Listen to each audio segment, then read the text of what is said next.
America और Iran के बीच में बातचीत चल रही थी, लेकिन इसी बीच डोनाल्ड ट्रंप की धमकियों के बाद ईरान ने बातचीत पर रोक लगा दी है। यानी जिस समझौते को बीते हफ्ते वेस्ट एशिया या मिडिल ईस्ट में तनाव कम करने की शुरुआत माना जा रहा था, अब उसी पर नए सवाल खड़े हो गए हैं। डोनाल्ड ट्रंप की यह धमकी इतनी हैरान कर देने वाली इसीलिए है क्योंकि उन्होंने खुद ही कुछ दिन पहले ईरान के साथ शांति कायम करने वाले MOU यानी मेमोरियल ऑफ अंडरस्टैंडिंग पर साइन किया था। यह ईरान के साथ फाइनल पीस डील होने में अब तक का सबसे बड़ा कदम रहा, मगर इस MOU को लेकर इजराइल में जमकर विरोध होने लगा।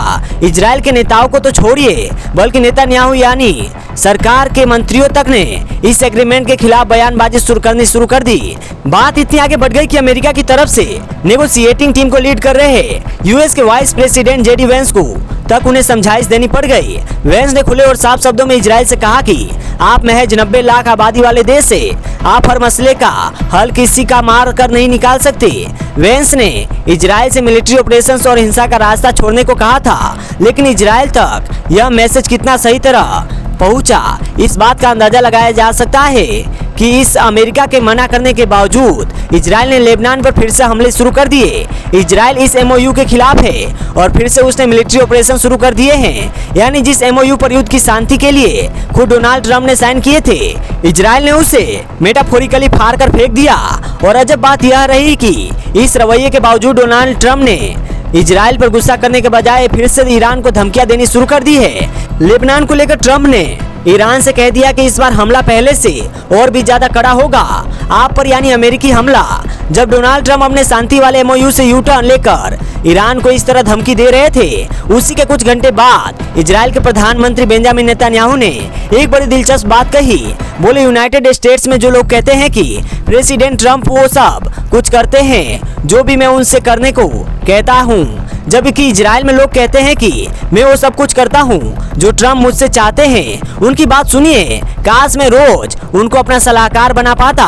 जानते हैं अमेरिका में कहते हैं कि ट्रंप वही करते हैं जो मैं कहता हूँ, और इजराइल में कहते हैं कि मैं वही करता हूँ जो वह चाहते हैं। पर सच यह है कि दोनों बातें गलत है। हम आजाद और स्वाभिमानी देशों के नेता हैं, हम अपने हितों के लिए लड़ते हैं। मैं इजराइल के लिए खड़ा होता हूँ और उसकी सुरक्षा के लिए अक्सर हमारी राय एक होती है, कभी नहीं, पर हम एक दूसरे की संप्रभुता, नेतृत्व और अपनी जनता के प्रति निष्ठा का आदर करते हैं। अब उसमें जो पहली लाइन नेतन्याहू ने कही है वो यकीनन बेहद चर्चित बात है।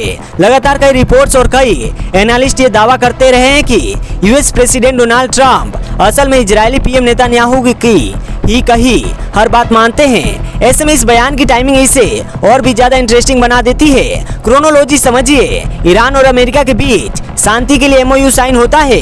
ट्रंप खुद इस MOU पर साइन करते हैं। इजराइल में इस MOU के खिलाफ आवाज उठती है। डोनाल्ड ट्रंप ईरान को फिर से धमकी देने लगते हैं, यानी MOU से विपरीत जाकर काम करने लगते हैं। उसी MOU से विपरीत जिस पर उन्होंने खुद ही साइन किए थे। अब क्या डोनाल्ड ट्रंप के शांति भरे सुर इजराइल के विरोधी तान सुनकर बदल गए, या फिर ईरान के साथ शांति वार्ता के MOU पर साइन करने के बाद उन्होंने खुद ही धमकियों की राह चुन ली है? यही अहम सवाल है। डोनाल्ड ट्रंप ने अपने ट्रूथ सोशल पोस्ट में ईरान से कहा था, जो हाल ही में उन्होंने की है, उसमें उन्होंने लिखा, ईरान को तुरंत लेबनान में अपने पैसों पर चलने वाले प्रॉक्सी ग्रुप्स को ट्रबल पैदा करने से रोकना होगा। अगर ऐसा नहीं हुआ तो हम ईरान पर फिर से बहुत जोरदार हमला करेंगे, ठीक वैसे ही जैसे पिछले हफ्ते किया था, बल्कि उससे भी कहीं बड़ा। इन बयानों के बीच US के vice president JD Vance Switzerland में ईरानियन डेलीगेशन के साथ बातचीत कर रहे थे। यह बातचीत ईरान के न्यूक्लियर प्रोग्राम को लेकर होनी थी, लेकिन पिछले दिनों लेबनान में फिर से इजरायली हिंसा के बाद बातचीत का फोकस बदल गया।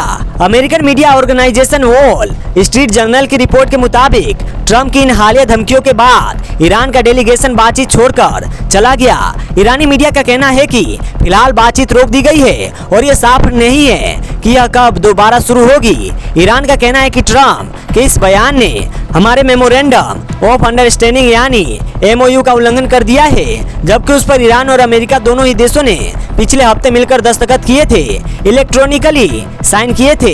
इस एग्रीमेंट में कई अहम बातें शामिल थी, जिनमें से एक बड़ा जरूरी पॉइंट यह भी था कि लेबनान में लड़ाई खत्म की जाएगी। मगर शांति समझौते से नाक इजराइल ने फिर से लेबनान पर हिंसा शुरू कर दी। ट्रंप ईरान को दोबारा धमकी देने लग गए, बातचीत बिगड़ गई और ईरान ने नेगोशिएशंस छोड़कर चला गया। अब ऐसे में ये सिचुएशन कैसा मोड़ लेती है यह देखने वाली बात होगी। जो भी बड़े अपडेट्स होंगे वो हम आप तक पहुंचाते रहेंगे। आप इस पूरी खबर पर क्या राय रखते हैं हमें कमेंट सेक्शन में बता सकते हैं। मैं हूं वीके सिंह, देखते रहिए डिजिटल डिटॉक्स इंडिया। जय हिंद, जय भारत।